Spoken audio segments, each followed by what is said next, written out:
Denge gel, denge Kurdistani.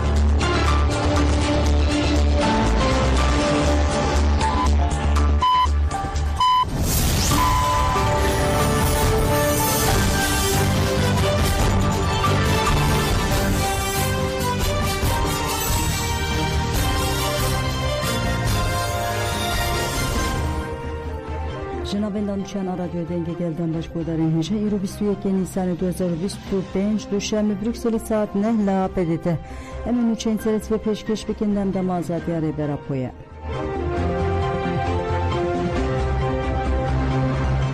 برای سر سوره önder Ali Önder گود Ali دل اراسته برای من دخبته تداوی اندامشانده این ولی سر سوره önder لنه خوشخانه فلورانس نیکستینگلیا devam dike. Malbata önderli nexweşxaneye rewşê ji nêzik ve dişopîne û serdanên nexweşxaneyê qebûl dikin.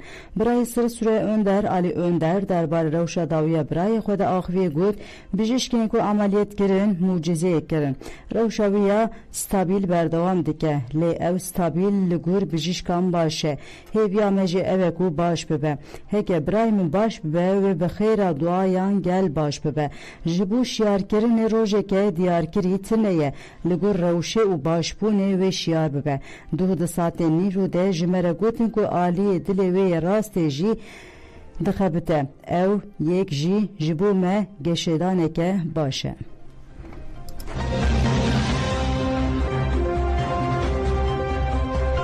Girtiye nexweşê giran Mehmet Emin Cam nehat berdan. Mehmet Emin Cam heftu sê saliye di lîsteya girtiyên nexweş yê rewşa wan giran ya îhade de ye. Cam li girtîgeha Kubînê ya Êlihê girtin. Di 16 Nîsanê de piştî krîza dil derbazkir û rakirîn nexweşxaneyê têdawiya wê jî berdewam dike. Parlamenter, hevşaredar û nûnerên partiyên siyasî çûn serdana malbata Cam. Şandeyê li pêşiya nexweşxaneyê daxuyanî da. Li ser navê şandeyê parlamenter Zeynep Oduncu axivî û daxwaza adaletê kir û got nayê qebûlkirin ku têdawiya Cam kelepçekirî were kirin divê Cam were berdan û li gorî rûmeta mirovaniyê were tedavî kirin. Divê ev zilma li girtiyên nexweş tê kirin dem li dest were bidawî kirin. Keçar Cam Şimal Cam jî axivî got bavê min bêyî refaqat hebe bi tena serê xwe di qewişa mahkûman de tê girtin. Em daxwaz dikin ku zilma li ser girtiyan were bidawî kirin.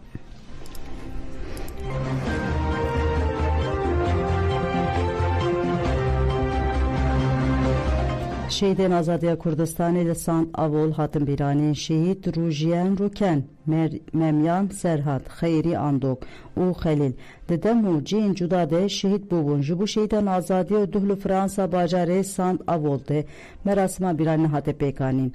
Li ser navê malbatên şehîdana xaftin hate kirin û gotin em bi şehîdên xwe serbilindin û em ê heta dawiyê riya wan têkoşînê bikin. Siyasetmedar Cuma Tak ji axiviyê got şehîd çavganiya hêza têkoşîna azadiyê ne. Berdala azadiyê şehadete. Pişta xaftinan merasima bîranîna şehîdan bi duruşmayan bidawî bû.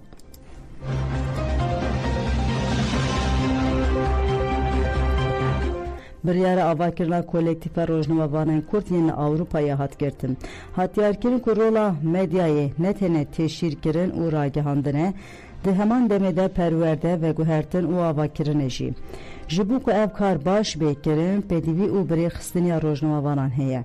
Di nirxandinên hatin kirin de jî hate gotin ku ji bo mayîndekirina tecrübeyên çepemeniya Kurd girîngî bi veguherandina belgeyên nivîskar heye. Di roja dawiya civînê de jî bi nêrîneke hevpar biryar hate girtin ku rêxistiniyek di statûya komeleyê de bê avakirin û navên da wê jî li Brükselê be. Ji bo wê jî komîteyek ji neh kesan pêk de hate avakirin. Ev komîte wê ji bo organizekirina konferanseke mezin ya ji bo avakirina komeleyê kar bike. Di encamnameyê civînê de 6 xal hatin dest şankirin û hat gotin. Navê komeleyê weke kolektifa medyakarên Kurdistan li Awropayê hate dest şankirin. Komîteya ji neh kesan jî wê ji bo konferansa da mizrandinê amadekariyan bike. Konferans jî wê herî dereng li payîza 2025 de were kirin.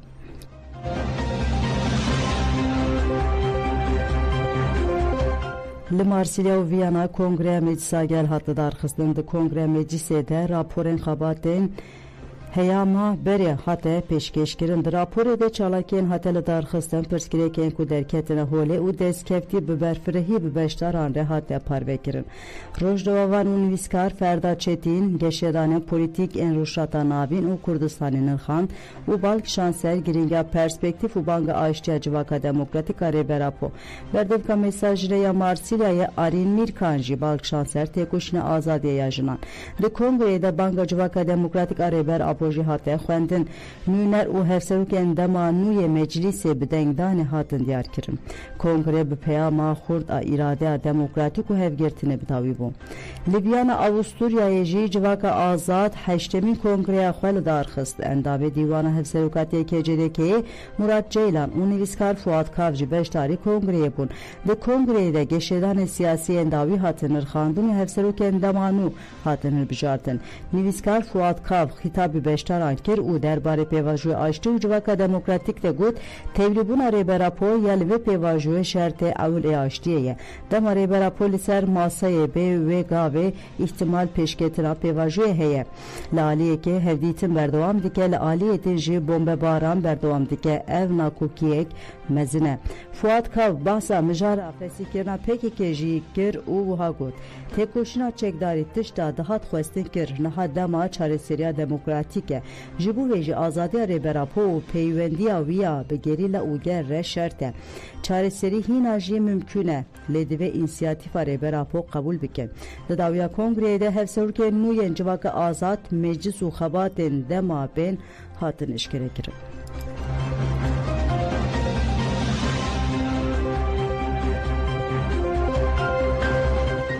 Vegera xelkê Şengalê berdewam dike ku ji ber êrişên hovaneyên çeteyên Daişê koçber bûbûn dewam dike hatiyarkirin ku 104 malbat yên li kampê Cem Mişko ya Duhokê diman ve geriyan cî hûvarên xwe yên li Şengalê.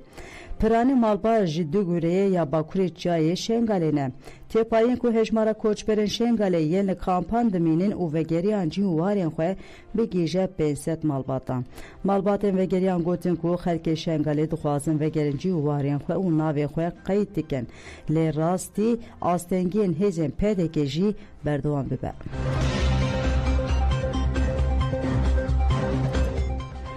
Dokümanterek li ser Êzîdiyên li Gürcistanê hate çêkirin. Li ser koçberên civaka Êzidiyên li Gürcistanê dokümanterê bi navê Êzîdiyên li Gürcistanê hatiye amadekirin. Dokümanter ji alê derhener Arif Aslan ve hatiye amadekirin. Bi hevkariya kameraman Barış Aslan jî weke film hatiye kişandin. Arif Aslan dokümanterê de balê dikişine ser rewşa nihaya civaka Êzidî ku bi asîmîlasyonê re rûbirû ne. Bi taybet metirsiya bawerî guhertina ciwanên Êzidî derxistiye pêş. Dokümanterê Êzidiyên li Gürcistanê wê cara yekemin li Çıra TV wê were weşandin.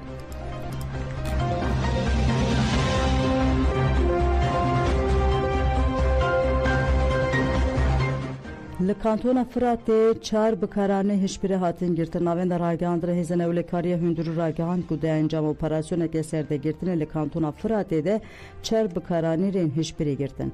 Navên de diyarkir ku piştî agahiyan hêzan bi ser wan de girtiye. Navên de anî ziman ku ji bo lêgerînê tîmek taybet hatiye avakirin. Tîmê operasyon pêk anî ku gumanbar girt ku medyayê hebos bikartîne. Dilê pirsînê destpêkê de bikêrheneran li xwe mikur hatine. Her wa gelek hişbir û çek hatine dîtin. Li gor navên de hêzên têkoşîna dijî hişbirê de diyarkirin ku lêpirsîn hîna bi girtiyan re dewam dike û tê tedbîrên qanûnî yên guncav ji bo wan werin pêkanîn.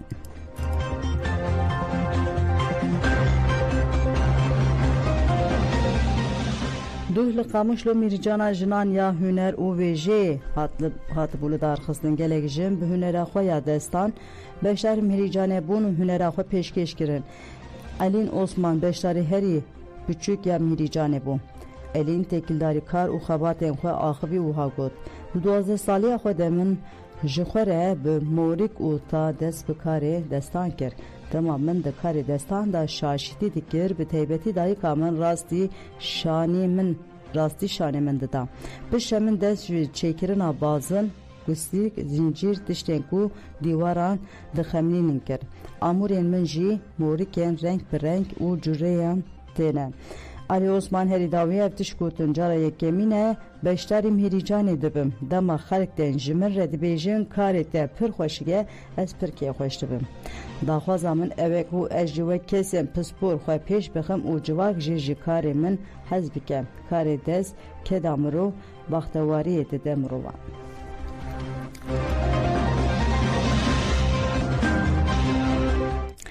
Belê godan jemen û çên serî ve pêşkêşkirin ana xatirê we dem baş.